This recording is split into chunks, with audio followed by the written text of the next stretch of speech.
자기 편이 아니면 모든 걸 찢어버린 이재명은 국가 원수이자 국군 통수권자인 대통령 말을 찢으려고 합니다, 여러분. 맞습니다. 이재명은 입만 열면 거짓말해 자신의 이권을 위해 모든 것을 입사는 파렴치한 제1야당 대표입니다. 맞습니다.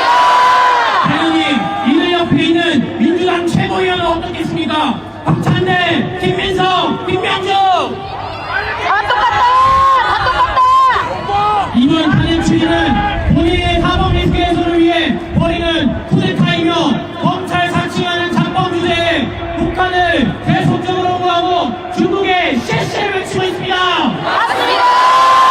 여러분, 이재명은 부패, 선거법 위반, 대북 불법 송금, 연루 등의 혐의로 여러 건의 재판을 받고 있으며 본인이 어떻게든 권력을 가지기 위해 자신의 사법 리스크를 어떻게든 피하기 위해 대북 송금 1심과 선거법 재판부를 전환 교체했습니다. 맞습니다. 이재명 측측은 이화영 전 경기도 평화구지사와 김성태 쌍방울회장, 항소심까지 수령을 선고받았는데 대북 송금 부산 이재명도 똑같이 처벌받아야겠죠. 맞습니다. 이재명 선배라고 부를 가치가 없는 당신은 불리하니까 어떻게든 선거 유예하는 거 아닙니까? 맞습니다.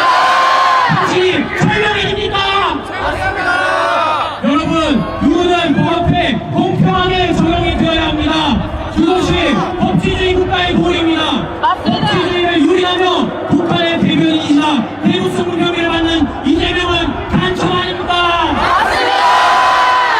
김대중 정권 때부터 진행된 대북 송금으로 북한은 핵 개발을 물고 있고 이 때문에 대한민국의 안보가 위험한 상황입니다. 여러분, 지금 러시아 우크라이나를 보십시오. 북한은 러시아에 파병을 한 상황이며 중국 역시 러시아랑 짬짬이를 하고 있습니다. 중국은 계속적으로 한미훈련 중단을 요구해왔는데 자기들은 러시아와 대규모 예산훈련과 합동훈련을 개시해왔습니다. 이런 겉과 속이 다른 중국을 자유민주주의 국가를 전복시키려는 정북주사파 이재명을 구속시켜야 하지 않겠습니까? 앞으로 여러분, 이재명은 윤석열 취임부터 탄핵을 외쳤던 사람입니다. 그가 진정 국가를 생각하고 일을 한다고 생각하십니까? 아닙니다. 이재명과 민주당 작가들은 대형 이퀄 내란이라는 공세를 내세웠습니다. 여러분, 내란이 뭡니까? 국가 기권과 헌법의 통치력을 저해야 하는 행위입니다. 이번 12.3개혁은 국무회의 절차도 거쳤고 실탄도 없었으며 국회를 통제하지도 않았습니다. 맞습니다. 단 200명으로 국회 안에 있는 청명의 의원을 끌어내는 게 상식적으로 말이 됩니까? 이재명과 국회의원장 의원식은 뻥 뚫리는 정문을 두고 월담을 하였으며 안기령은 실탄도 없는 총을 붙잡고 난리 부르실 폈습니다. 이들은 이전부터 김용현 장관한테 계엄을 할 것이냐는 말을 수도 없이 한 작가들입니다. 계엄을 한다는 정보를 미리 알고서 수호를 벌인 거 아닙니까? 아직 아무런 결과도 없는데 내란 수계라고 말하는 이들 무죄 추정의 원칙을 어겼습니다.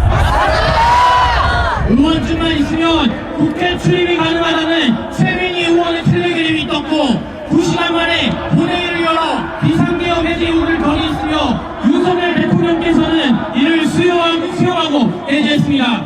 아주 짧은 기간의 비상계엄에서 이재명과 민주당은 킬링필드라는 말을 내세우고 홍장원 국정원 1차장과 박종훈 사령관을 매도시킴으로써 체포조, 케이블타이, 간세스 사망치, 탱크, 실탄과 같은 하도라식의 가짜 뉴스들을 유포했습니다. 물만 마시겠습니다.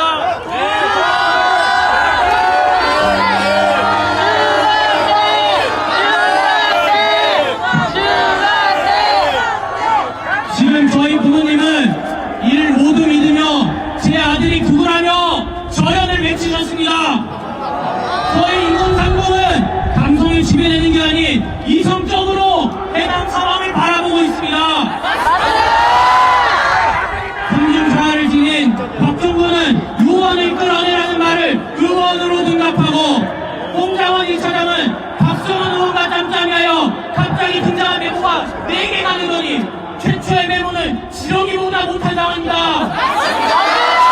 이런 기적의 홍장호체 새로운 문자를 창조했습니다, 여러분. 이걸 보고 어떻게 정서할 수 있겠습니까? 신들레미라도 된 겁니까? 여러분 뉴스 보시면 알겠지만 홍장호 메모 필체가 박성환 필체라는 게 밝혀졌습니다, 여러분. 그들은 박정권을 회유하고 국정원에서 잘린 홍장원으로 내란을 공작했으며 이것이야말로 진정한 국가 정복입니다. 우리는 감정과 촛불, 선동으로 보여내 박근혜를 탄핵시킨 장본인입니다. 국민 주권을 보여줄 수 있는 건 투표이고 한 표 한 표 행사에 뽑은 대통령을 탄핵시킨다는 건 사상 초유의 일입니다, 여러분. 맞습니다. 이제는 민주당이 탄핵을 수십 번 했느니 탄핵이 너무나도 쉽게 나오는 상황입니다. 12.3 비상계엄은 국무회의를 거친 합법이고 헌법에서 규정한 대통령의 권한이며 보도의 정치 행위입니다. 아무런 사람자가 없는 평화기엄에 내란과 그리고 외환까지 들먹이며 탄핵 소추안을 발의했고 헌정사상 초유의 대한민국 대통령을 체포했으며 구속영장을 발부했습니다. 문재인 정권 때 생긴 공수처는 수사권이 없는데 직권남용을 빌미로 내란의 여지를 발견했다며 체포영장을 발부했습니다. 하지만 여러분, 대통령은 불소추 특권을 지녀 직권남용으로 수사할 여지도 없습니다. 말장난하는 공수처는 중앙지법에서 기각됐는데 사법칸틀 우리법연구회가 한가득인 서부지법이랑 짬짬이 있고 국회개헌본부보다 훨씬 더 많은 수천 명의 경찰을 동원해 윤석열 대통령을 체포했습니다. 이때도 민주당 의원들은 정화를 맞더라도 체포하라는 무책임한 소리를 내냈습니다. 서부지법의 영장은 가관입니다. 여러분, 국가기밀시설을 수사할 수 없는 헌법 110조와 111조를 예외사항으로 넣으며 땅굴로 인감을 붙여 공문서 위조를 했습니다. 한마디로 위법의 위법, 위법을 저지른 무호의 상황을 우린 목도했습니다. 여러분, 공수처장 호동은 구속해야겠죠? 레거시 미디어가 퍼나는 민주당 의원들의 가짜 뉴스와 가짜 증거들을 한 군데 모아 검찰은 공소장을 작성했습니다. 헌정사상 초유의 대통령을 구속시켜 형사재판을 벌이고 있습니다. 헌재는 어떻습니까? 헌법재판소장 권한대 문영배는 민주당의 힌트와 내란을 처리하라는 말까지 하며 윤석열을 빠른 시간 내에 졸속 탄핵시킬 수 있는 방법을 모색했습니다. TF의 대본을 읽으며 정해진 시나리오대로 움직이는 민주당의 꼭두각시가 문영배이며 총계선, 정정미, 이미선 이들은 이틀만이란 이진석 방통위원장의 인용 내포를 던졌습니다. 맞아! 공정하다고 보겠습니다. 11차 불론 동안 헌법재판소는 대통령의 발언권을 차단시키고 카더라식의 도끼, 케이블타이가 포함된 짜집기 된 검찰 조사를 피고인이 반대했음에도 불구하고 증거로 채택했습니다. 이것은 형사소송법 준용이라는 헌재법 제40조의 원칙과 취지를 철저히 위배한 것입니다. 맞습니다. 박근혜 탄핵 심판에서는 17차까지 진행한 변론을 이들은 8차까지만 진행하려고 했으며 불속으로 답을 정해놓고 3월 초에 선고를 하려고 했습니다. 그런데 만약 임명이 제대로 안되고 탄핵 협박을 해도 최상목 권한대행이 수용하지 않고 여론도 안되며 윤석열 대통령 지지율이 50%를 넘기니 이제는 뭐합니까? 헌법 제112조 1항에 관한 헌법재판관 임기 연장법을 발의했습니다. 단심대로 진행되는 탄핵 심판에서 상식에 반하는 판결을 내리는 이걸 보고 국민들이 헌재의 필요성을 느끼겠습니까?